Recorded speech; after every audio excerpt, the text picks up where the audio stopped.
Hi, I'm Katie Kramer, President and CEO of the Boettcher Foundation. Welcome to Colorado Leadership Stories, where we talk to everyday, courageous leaders who have made transformational impacts in their communities and are building a better state for everyone. You'll hear from leaders and organizations and communities throughout the state as we explore the idea that leadership is an activity that anyone can do. I'm Katie Kramer, President and CEO of the Boettcher Foundation. We are recording this edition of Colorado Leadership Stories in the community room of KRCC, the Southern Colorado Office of Colorado Public Radio in Colorado Springs. We have our first ever live studio audience, and we'll be able to take questions toward the end of our discussion. Today, we're going to talk about an industry, coal, that has been central to our state's economy since before Colorado reached statehood. To provide background, I thought I'd share some history. Coal mining commenced in Colorado in the late 1850s, bringing a new source of revenue, a need for innovation, and a push for further rail expansion to the state. For generations of Coloradans, it has heated homes, powered railways, and generated most of our electricity.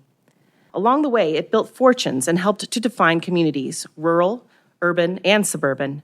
And by the 1920s, Colorado boasted more than 230 operating coal mines, making it a major state employer and industry. But now, more than a century later, the use of coal to produce electricity has declined greatly, and the 6 remaining power plants in Colorado are all expected to close or convert to renewable energy by 2031. Meanwhile, the plan for the 7 remaining coal mines is less clear, though unspoken change is clearly on the horizon. What is next for the roughly 2,000 employees of Colorado's coal industry is uncertain, but recent action by the state has initiated an effort to avoid a boom and bust economic cycle. In 2019, the Colorado General Assembly passed and Governor Jared Polis signed House Bill 1314, creating the Office of Just Transition and making just transition for these workers and communities a state priority. We are here today to talk about how that just transition is happening, from the state's perspective and from the perspective of 2 community leaders, all of whom are working collaboratively and independently to support their organizations and communities, all dealing with the challenge that is a great coal transition. Joining me today are Wade Buchanan, a Boettcher Scholar alum who directs Colorado's Office of Just Transition. Our other 2 guests are Matthew Mendisco, the town manager of Hayden, and Jennifer Holloway, the executive director of the Craig Chamber of Commerce. Both Matthew and Jennifer are alums of Boettcher's Doers and Difference Makers Fellowship Program, which works with community leaders from across the state and helps to amplify their impact as connectors in the state's leadership ecosystem. The communities they both call home and help lead are both in northwest Colorado, the town of Hayden in Routt County and the town of Craig in Moffett County. Hayden is home to Hayden Station, which is a coal-fueled electrical power plant. And Craig is home to the Trapper Mine, which is one of Colorado's 7 remaining mines in operation. The era of coal in Colorado appears to be ending, and that poses serious challenges to communities of Craig and Hayden, and families that have relied on coal for generations, for employment, as an industry, and as a tax base. So to start us off, Wade, we will start with you. Wade, will you tell us some history of the coal industry in Colorado, how big its footprint is, how and why this issue is so prevalent right now in communities across the state? Sure. Well, thank you. And first, let me thank Boettcher Foundation for inviting us here today to talk about this important issue. And KRCC, I'm a graduate of Colorado College, and I remember the old days when KRCC was in a very different building than this. As you mentioned, Katie, coal has been a part of Colorado's history since before statehood. And it started north of Denver. Most folks wouldn't realize this, but much of the early coal mining was done actually in or around Boulder County. And towns of Louisville and Lafayette were coal mining towns. That was how they were founded. There was a mine in Marshall, just south of Boulder. Something I learned later in life is that coal mines can catch fire. Abandoned coal mines can catch fire, and those fires burn underground for a very long time. And the Marshall mine has been burning for a number of decades. And when we had the Marshall Fire about a year and a half ago now, one of the early bits of speculation was that it was sparked by that coal mine, which has been closed for well over 50, 60 years, I think. So over the years, we've had probably 1,700 coal mines in Colorado over the last 160 years. They started north of Denver. They worked south with the railroad, and the history is really quite rich. CF&I was the Colorado Fuel and Iron was the customer of much of the coal that was dug in southern Colorado. Those of you know the name Ludlow. It's a very dark time in our state history. The labor movement kind of cut its teeth in Colorado on coal. And it, along with the railroads, worked their way up into the mountains around the turn of the 19th to the 20th century. They've been mining coal for quite a while in northwest Colorado. And right now there's, I believe, 2 power plants and 4 coal mines in that 3-county area, Routt, Rio Blanco, and Moffat County. By 1950, the usage of coal in the country was kind of equal parts transportation, home and home heating and commercial heating, industrial uses, steel, and electric generation. But today it's almost entirely electric generation. All those other uses, with the exception of some industrial uses, really diminished significantly. We hit our peak of coal production in Colorado in about 2004, 2005. And that's a bit surprising to folks, but you think about what was happening with what was often termed as dirtier coal back east, and the low sulfur coal of the western mines. As they were transitioning, a lot of the customers came this way. Wyoming had quite a boom. Colorado had quite a boom. We dug about 40 million tons of coal in 2004 in Colorado, 12 mines and about 2,000 miners then. Today, we're down to around 12,000 tons of coal, so less than a third of the production. We have 7 mines open right now and about a little less than 1,000 miners. So we're on this trend away from coal has been happening now for a little while. And so we're here with a few pockets of coal use and coal mining left in the state, and we're here to talk about what the next decade or so looks like. Thanks, Wade. Talk about just transition and talk about that work that your office is, including what your current priorities are. Well, so just transition's not the name I would have chosen. Just transition. Those on the radio will not see us using the air quote marks. It doesn't really explain itself very well, does it? But it's the name we were given. The purpose of the Office of Just Transition is to partner with the communities that are facing loss of coal jobs, loss of property tax from coal and power plants over the next decade or so, and to partner also with the workers who are facing that disruption. You know, we've had a lot of transitions in our economic life when we move from one industry to another, and the way we tend to handle that is just look forward at what it's creating, the jobs and the opportunities and the wealth it's creating in the new industries. And we don't look back at who's being left behind. And we have a lot of very charming ghost towns in Colorado as a result. And I like hiking up to a ghost town as much as the next person, but I think we have enough of them. And so the Office of Just Transition was created. I'm told it's the first. We know it was the first in this country. Several other states have followed suit since. Someone suggested it's one of the first in the world to have an office like this, and we were created to see if we could do this transition differently. And so our job is to think about the property tax that it's being lost in communities, stuff that Matt works with to try to create prosperity in his community and a good place to live.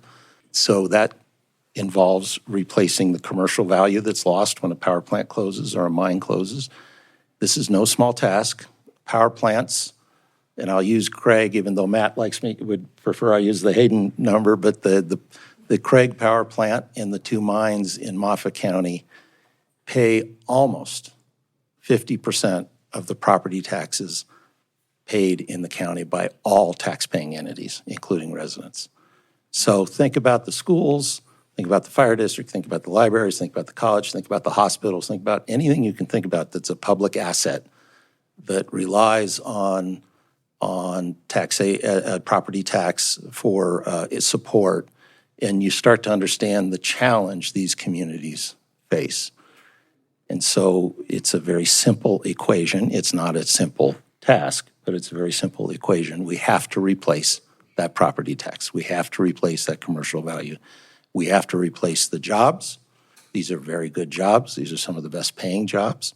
And we have to do it in a way that diversifies the economies so that there's not an overdependence on one employer again, or one sector again, which is really the problem in the first place. We think of this as an energy problem, but it's an overdependence problem.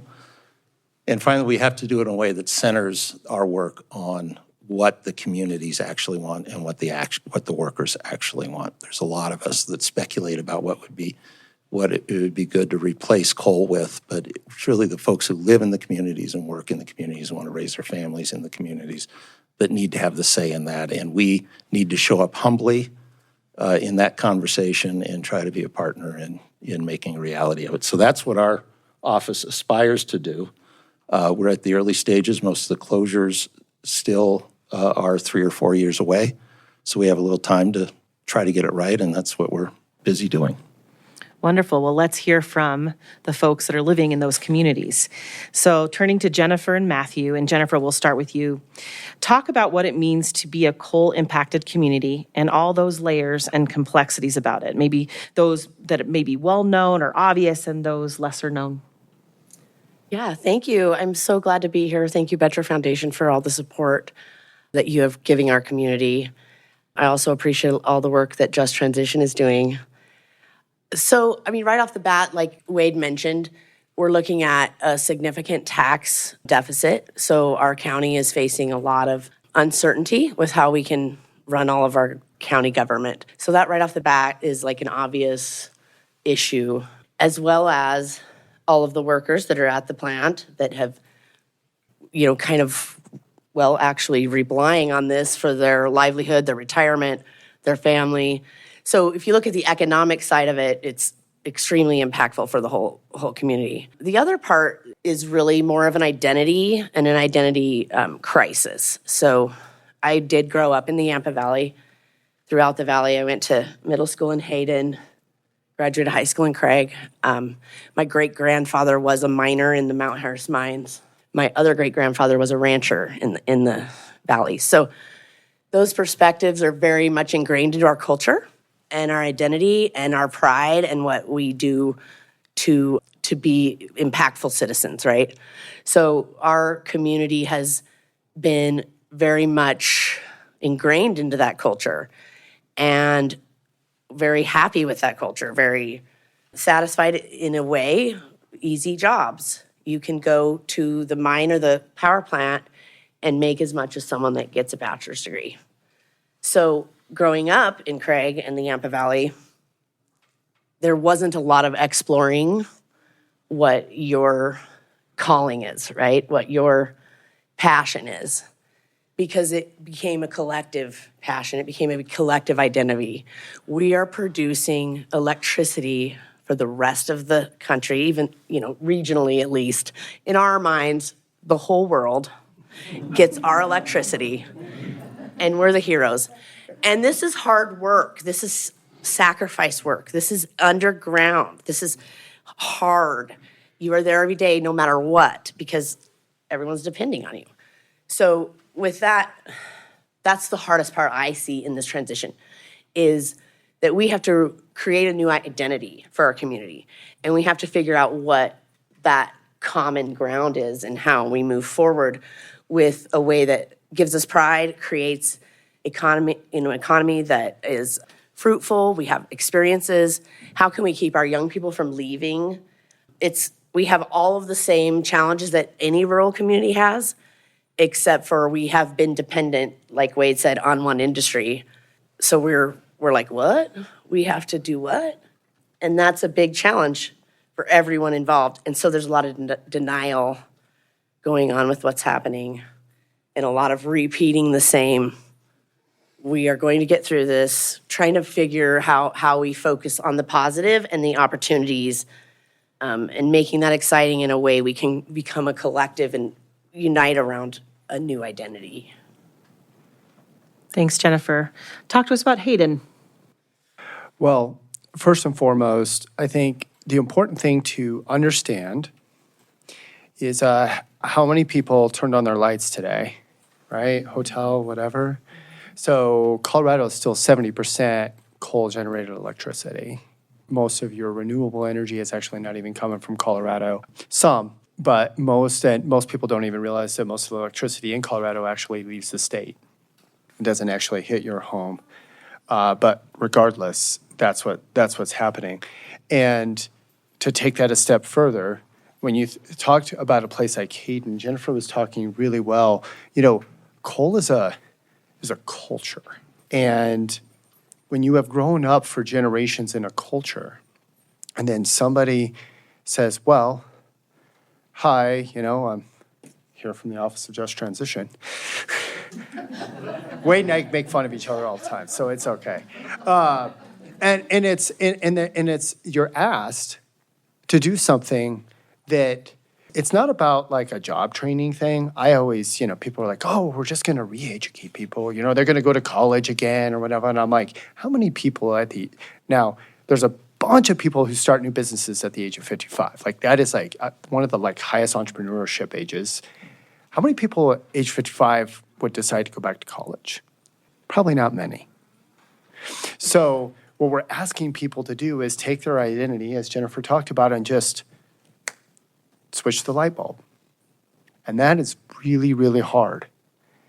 And so in a place like Hayden, we had to circle around and talk about, when we were talking about our transition, we actually started talking about coal transition quite a few years ago. And, Xcel Energy in 2018 made their promise that they were going to reach renewable energy 80% by 2030. That's actually increased now slightly to 85%. And Xcel Energy is the majority owner of Hayden Station. So we had a conversation at the community level and said, hey, we understand these things, but the private industry has just made a decision because a kilowatt hour generated by renewable energy has just went like this on the diagram, and so supply and demand is switching. And when a company, the third largest utility in the United States, Xcel Energy, can buy a kilowatt hour for cheaper, that's a bottom line conversation for them, not a identity. Yet they're gonna bottom line that and go, this is where we're going. And so as a community, we had to rally around what was going to be next in an identity aspect. And so we connected with our community and said, we understand that you've been doing this for decades, but where have you lived? Everybody obviously said, we've lived here. We said, well, what if we can work together to get a like job and you get to stay here? Because most of the time when transitions happen like this, people just move to the next coal mine. They'll move to Georgia. They'll move to wherever. And we said, well, what if we can all work together to keep you here? And so we focus around our people, and that's when our conversation started with identity. And, we'll get into some of the economics of it. But, 45%. Hayden, like our fire district's 65% dependent. We have one of the coal mines, 20-mile coal mine as well. 65, if the power plant and the coal mine went away tomorrow, like in Delta's coal mine had a fire, shut down on a Friday for the fire, and on a Monday they went, locked the gates and said, we're done. 200 people lost their jobs in 3 days. So we don't want that to happen, but we know it could happen. So we're working very, very hard to work on those things. Thank you, Matthew. And you touched on this, but I'll just dig a little deeper for both of you. Are there other misconceptions that people have about the transition from coal? And even more specifically, how do you combat those misconceptions and communicate more effectively to people that don't understand what's happening? I think the biggest misconception, whether we all like to admit our own personal bias or not, is that coal miners are, and folks who work in the coal industry are not very educated. People like to think that they're just, maybe they got out of high school, maybe they didn't, they went and worked for the coal mine, they're really dirty, they're, these like jobs when a high schooler in Hayden leaves and goes to work at Hayden Station right now, they'll start at $85,000 to $90,000 a year. I didn't make that much money almost until I got to Hayden. And I have all the student loan debt to prove it. And they don't have that student loan debt. So, and they're working in these high effective machines that if anybody's ever been to a power plant and you get to see the big magnet that generates electricity, or like the big, boilers or things like that, these things take very, very highly educated people to run. And even in a coal mine, and by the way, I'm from Nucla and Natarita, born and raised there. That's one of the communities that's already gone through, really. They've lost their power plant. They've lost their coal mine. If any of you were in the Rural Rockstars thing where I was and you saw the uranium drive-in sign, my family built that sign. Like, we erected it when I was 10. And my grandma lives about a block from there. And so I've went through a mining transition. My grandpa has a picture of me in uranium mining, by the way. I was like, well, my son's out there. He's 7. But I was 4, and I had a hard hat on. And I was sleeping with a light like this. And I still have that picture in my office. And I have a picture with my uncle and my dad. I put myself through my bachelor's degree mining in Alaska. Underground mining. And I remember that my hands finally got clean from working there after about 2 years. But what that taught me was hard work, and you will never find harder workers than that. So I think that's one of the biggest misconceptions. Thank you. I have one more. I think it's a misconception that people think that coal miners don't care about the environment, because we do. And we take care of it, and there's a lot of work that happens, not only from them personally donating to charities, but the mines and the power utilities, they donate money to all of our nonprofit organizations in the area. And most of them are tied to a ranching family in some way, and they're stewards to a lot of land. So I think that's a big misconception, that just because we work in the coal mines, that we don't care about the environment and we don't care about what our action is in that. So yeah, we need to have a transition and we need to be mindful, but there has to be a nice segue that creates continuity with these communities as well. People like to talk about helping coal transition communities, and helping here is used in air quotes for those listening. But with that help often comes ideas about what help should do for that community. Talk about your approach to transition in your respective communities and how it may be different from other communities. Jennifer, you want to start us on that one? Sure. I think, first of all, we had just a sense of shock, right, of this happening. And then collectively in a room, everyone denying and like, no, we got to make this stop. And then it's kind of turned into that old, wait, we're independent, we're pioneers. Most of our grandparents have homesteaded, like, let's pull our bootstraps up and figure out how to do this for ourselves. So we've increased the communication, and it's broadened our awareness of the whole community, as a valley, as a community. And I appreciate that in the beginning, Just Transition, their model for how they help the communities is very much, you tell us what you need, you tell us what your plan is, and then we'll try to support you. So we didn't get off the hook. We weren't, hey, we have a plan because we know what a community should do, or we have these examples and we want you to follow it. It's been left up to us to really curate how we want our future to look. And so that has its own challenge, right? Because we had a different identity we're trying to recreate, and who's at the table with with what we want to become. And so we're doing a lot of different work with state agencies, looking at what our business and economic diversity could look like, what businesses are the right model, things like that on an economic development level, really trying to look at a region, because we know that we're going to be tied in particular in our case with Steamboat Springs, which has a healthy economy 45 miles east. So how do we look at as a whole region? And I think that's one of the biggest success stories I've seen coming out, is how we're starting to become more aware of how we all work together and how our region is interdependent and can be symbiotic. Great. How about you, Matthew? So when the Just Transition Office launched, they had their first meeting in Hayden. The governor was there. And then roughly 2 weeks later, we all went into lockdown. I think I was the last person to shake the governor's hand for a year and a half. We were all sitting there, and everybody was kind of, first case in Colorado. But one of the things at that meeting, I remember somebody saying was, credit to Wade's office, because they've actually stuck with this, is, we know where we live, and we know what assets we have and everything else. So let us develop our plan. You just need to give us, we need help. We need financial help. And let us determine our own destiny, because with all due respect, that's what we've been doing for however many years. And very specifically, I would say that Hayden's approach starts with its people. I mean, it's people that we put them front and center, but not just from an identity standpoint. We've evaluated,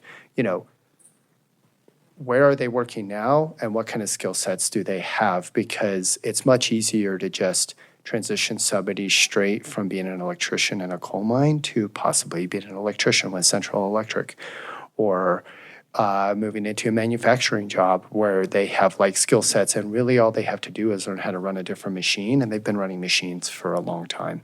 So secondarily, we've just, my doers and difference maker, Jillian here, who is with Jennifer's cohort, we crunch our data constantly. The six industries we're targeting have been the six successful industries in Routt County since 1970, other than coal. And being in Routt County, it's very difficult when you're in Hayden, because there's Steamboat Springs, which has a thriving outdoor economy, skiing, et cetera. Hayden's 25 miles to the west, 16 miles to the east of Craig, and we're in the middle. And the regional airport is in our boundary. When you fly in, you think you're flying into Steamboat. You're not. You're flying into Hayden, just so you know. And I'm very proud to live there. And that was the other part. We've created pride. And through that pride, we are advancing business industry. We're doing things, I think, that a lot of people thought that we may not be able to do. We're playing developer. We're building a 58-acre business park, which is only their first phase. And we haven't broke ground yet, and we have 3 tenants signed up, ready to go. But we just had to center ourselves around what we had, what assets we have, and the help. Really, at the end of the day, I think the state still has a responsibility to ensure that their money is going to be spent wisely. We have to prove ourselves that we can do that. And I think we're doing that, especially in Northwest Colorado. As Wade was talking about, we have the most coal jobs in the state combined. So we've got a big task ahead of us, but that big task is not insurmountable. Wade, I want to bring you in on this. As you think statewide, what are some of the commonalities your office is seeing throughout the state? And perhaps what are some of the more unique challenges to Moffett and Routt counties? I just spent the last 2 minutes trying not to cough while Matt was speaking. I hope I get credit for that. Maybe. Northwest Colorado is kind of ground zero for us, but there are other communities, as you point out, that are also facing the transition in one form or another. So there are a number of other communities in the state that face the transition in one form or another. We still have, I believe, 4 coal-burning power plants along the Front Range. I believe all are burning Wyoming coal. So, and no mines on the Front Range. Actually, there's one that is reopened, which is an interesting kind of side story. So that's Larimer County has a plant, Brush has a plant, Colorado Springs still has a plant. The plant just south of here, the Drake plant, converted to gas a year ago or a year and a half ago and then closed. And then the biggest coal-burning power plant in the state is in Pueblo. And in dollar terms, half of the property taxes can be lost when all of coal, if and when all of coal closes in the state, is in Pueblo from that one power plant, the Comanche plant. On the west slope, we've mentioned Nuclear Natarita, which the power plant was supposed to close in 2021 or 2022. Tri-State showed up with 3 months' notice and said we're closing in 2019. So they're already in the midst of it. Matthew also mentioned the mines along the North Fork of the Gunnison, there, Delta, Paonia, Somerset, into Gunnison County, and then Route Rio Blanco and Moffat County. So those are the communities that are using coal, burning coal, digging coal right now. And I would say, the commonalities are the disbelief that I think has already been mentioned, the concern, the pride in their community, and the sense that, we love this community, we take great pride in this community, we have a culture that is important to us, and a history that's important to us, and an identity that's important to us. I've heard both my colleagues here talk about that. That you see across the board. And that's exciting because I think that means that the communities aren't going to give up very easily. The other commonality is their lack of trust of Denver, which is a very common thing as well. And we understand that we're not exactly Denver, but we are state government. And we recognize that, and we know that what we have to do is earn trust. We can't come in and say, trust us. We have to show over time that we can be trusted and that we're there for the reasons we say we're there for, and we're sincere about that. I'm very glad that our office has nothing directly to do with the decisions of when and why and if the power plants and the mines close. Our job is all about, if it happens, then what happens next? And how does that transition take place? And it's important that we do that because the game is up if we're the folks who are also seen as and in fact, making some of the decisions that affect the communities. Let me tell you one difference between the communities. Is that okay? I'll tell you 2 differences. The first one is the kind of utility that's there. So I mentioned a number of communities that have power plants in the state still. There are 3 different structures to the utilities that have those power plants, and they make all the difference in the world to how the communities are experiencing the transition. The first I'll talk about is municipally owned, because that's the easiest one. That's here in Colorado Springs, and that's up in Larimer County where the Platte River Power Authority runs. They don't pay property tax. They're community-owned. They're owned by the public entity and they're local. So they have, when they close or when they transition, we say close, but transition is potentially a big part of this to some other fuel, which in some ways is the best outcome we can think about. When no property tax will be lost. So there isn't that huge disruption in these communities. And they both committed, Colorado Springs Utilities and Platte River Power Authority, both committed to no job loss. And I think that's easier for them to do because they are, they're like the public entity here in this county. They move folks to different jobs. They don't have to sell their houses and move to a different community. The second kind of utility is an investor-owned retail utility like Xcel. Xcel owns the Brush plant, owns the Pueblo plant, and owns the Hayden plant. And Excel lives in a highly regulated environment for reasons that are obvious about, they have kind of a captive audience and a captive customer base. And they have been required to submit to the Public Utilities Commission a plan for helping the communities transition. Excel, whether it was out of the, they're required to do it, but also I think they've thought through what their interest is.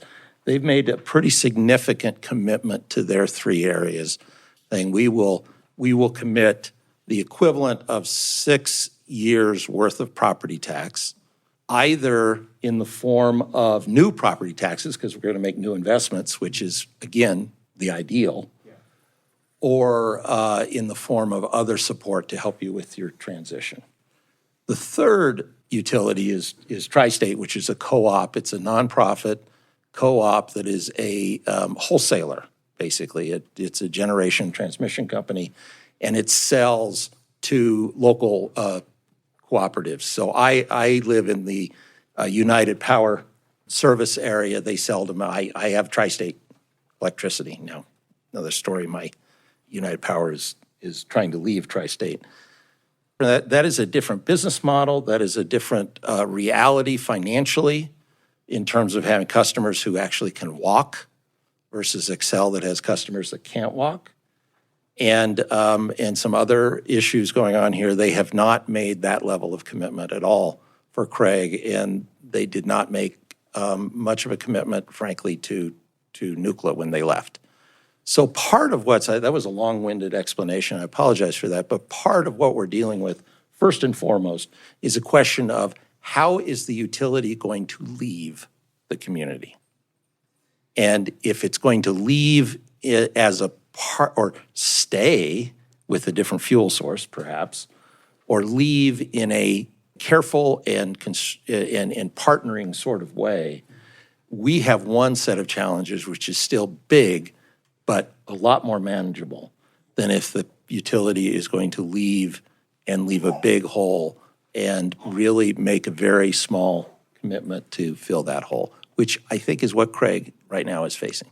So that's one important thing. I said there were two, but I'll just stop there. I want to make sure we have a chance to hear from you if you have questions. So there's a mic at the back of the room if you would like to make your way, if anybody has any questions. I have plenty more, but if there's anything from the audience, we'd be pleased to hear what you're wondering about. This is both a comment and a question. Ken Weaver, Boettcher, 1963, worked at State Public Health with uranium mill regulation and was hearing the comments, and I'm so complimentary to how well you're working together on this transition. Compared to what has happened in some of the uranium industry, it just was not done this way. So just kind of quick congratulations. Thanks, Ken. Thank you. By the way, Ken, I lived my first year of my life in Uravan, Colorado, so. And for those who don't know, Uravan is under a pile of dirt now, right? First big Superfund EPA-funded remediation site ever. So, yeah, Silverton, Uravan. Go ahead, Julian. Thank you. And this can be for all three of you, or if someone, or if just one of you wants to answer. What role are you playing in supporting people working in coal to learn and transition to new jobs? And Matt, I know you touched on this a little bit, but this is so impactful for everyone's life, economy, small business owners, and really being able to stay in community.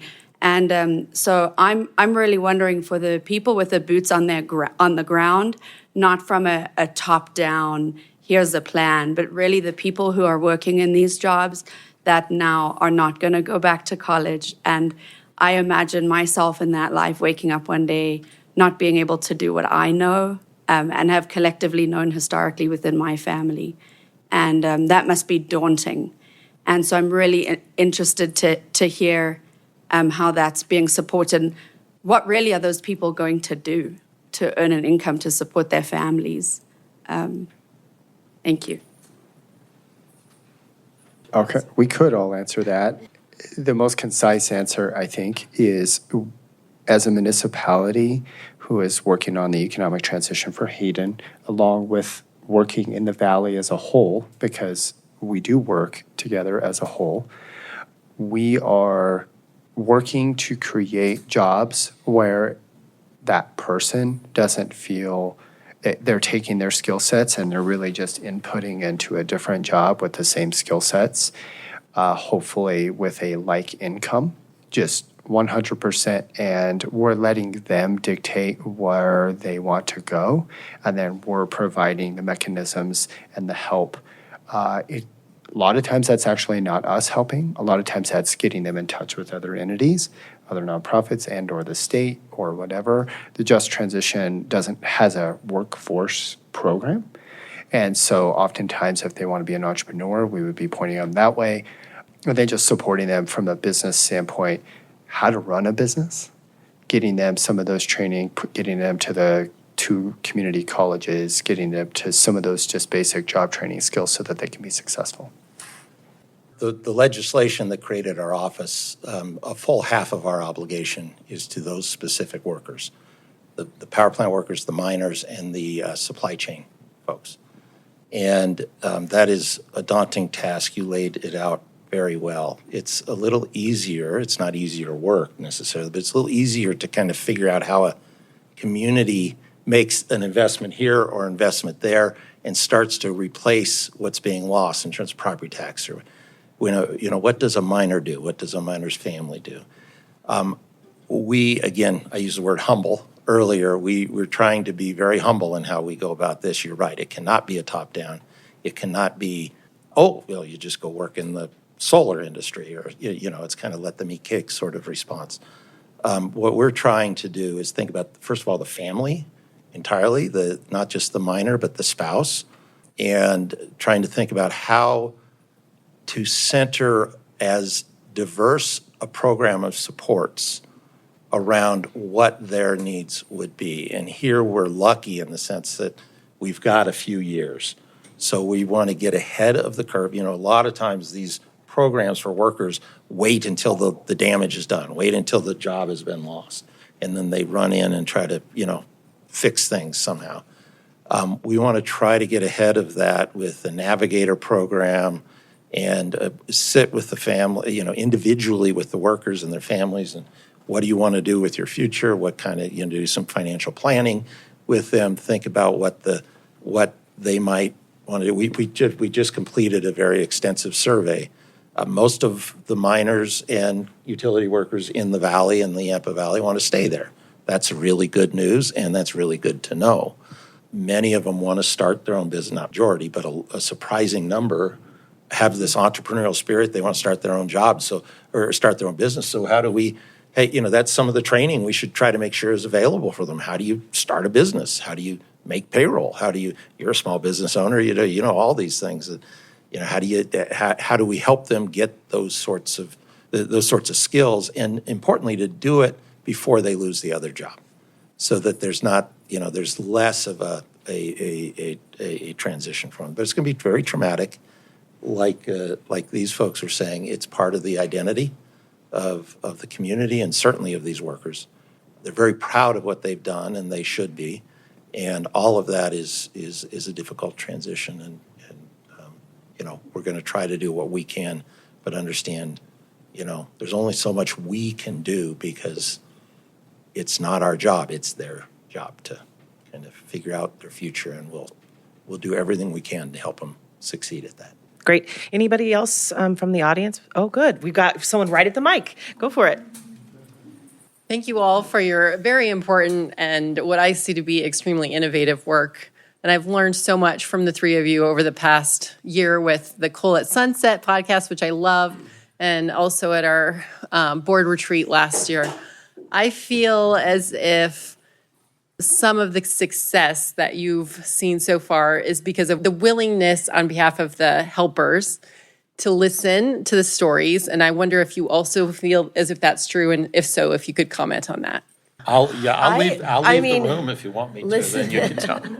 No. I mean, I think telling the story and listening to the story is the key, right? And how we create our communities. And if we would have been doing that 50 years ago, we wouldn't be in the situation we're in now. And that's kind of what I keep coming back to is what are we learning from this? What are we trying to move forward with stronger communities that are healthier, that are happier, that people do have the ability to come to their full potential. So listening to the stories is huge. It helps validate people's concerns, their identities, and their family legacy, and what they've been raised to believe as their life's work. So as much as we can listen to those stories and absorb and identify and empathize, and then find common ways to believe in a positive future, that's how we're going to get through this. We're all here at a conference with 3 words on it. I was just noticing here, elevate, connect, and lead. And I think that is our sole responsibility is to elevate the people that we have in our communities, can, help them provide connections to which they chart their own futures with story and other things. And then it's our job to lead. And this is where we have to step in because there's plenty of people, I can tell you, that would probably just be like, yeah, well, sorry, you shouldn't have been in that industry. And this is a different model, as Wade's talked about. So it's our job to lead that effort. The more that folks like you hear this story, is the more times that we can change people's minds around that. So, thank you. Well, we are sadly out of time, and I just want to thank KRCC again for hosting. Jeff, thank you for the tour. We are so grateful to be in this space and proud that we had the opportunity to support this building too. This is a Boettcher Foundation grantee as well, and so it's just wonderful to see what's happening here and then to have a little piece to do this opportunity together. So I just want to thank the panelists. Let's give them a great round of applause for their dedication and their leadership, and they continue.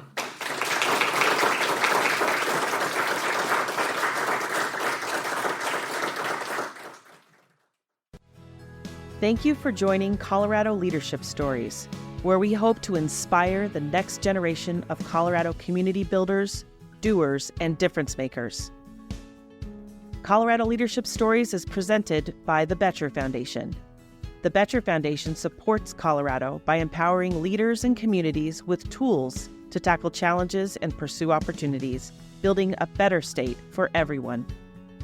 With an 85-plus year legacy of giving back, we're committed to amplifying our impact for future generations. That's the spirit of Boettcher.